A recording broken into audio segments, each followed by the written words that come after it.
دوستان سلام. در این بخش میخواهم طریق وصل شدن به اینترنت از تلفن‌های افغان تلکام را برای شما آموزش بدم. ابتدا روی استارت کنترل پنل برید. افغان تلکام از مودم‌های فیزیکی بازار استفاده نمیکنه.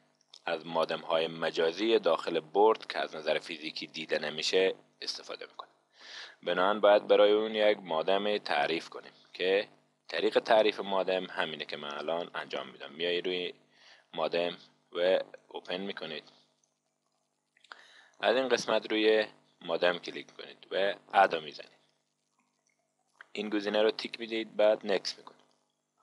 از داخل این لیست مودم 33600 رو برای افغان تلکام انتخاب و نکس میکنید و کمان پارت 1 رو انتخاب میکنید و نکس رو میزنید و فینیش. از این قسمت یک سری تنظیمات روی مودم انجام بدیم. پراپارتیز میزنیم.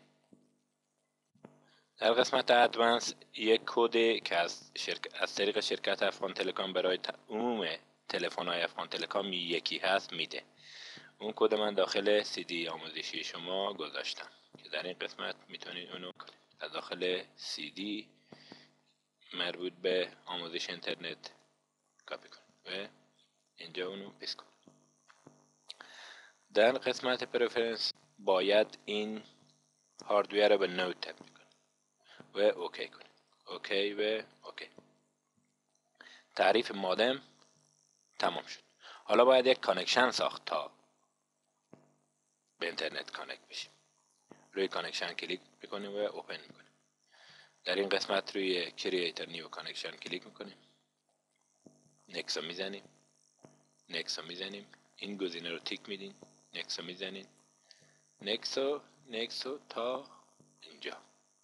این گزینه رو تیک میدیم به خاطر اینکه یکی از شارتکت های دایل اپ روی دسکتاپ یا میز کار ما قرار بگیره که فینیش میکنیم. ببینید به صورت اتومات خود این اومد.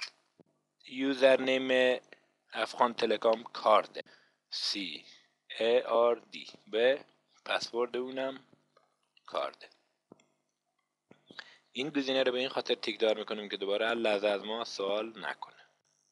شماره کانکت افغان تلکام مربع 777 و پروپارتیز میزنیم به خاطر تنظیمات قسمت کانفیگر. این گزینه‌ها باید هیچ کدوم تیک نداشته باشه. داخل این قوس‌ها نباید تیک باشه و این قسمت هم اگر با آخر انتقال بدید طبعا تأثیری روی سرعت اینترنت شما خواهد داشت. و اوکی و دایلو میزنیم. ببینید که اینترنت ما با موفقیت وصل شد. حالا به خاطر اطمینان کار یک صفحه از اینترنت باز میکنیم. مثلا یاهو. ببینید که سایت یاهو رو باز کرد.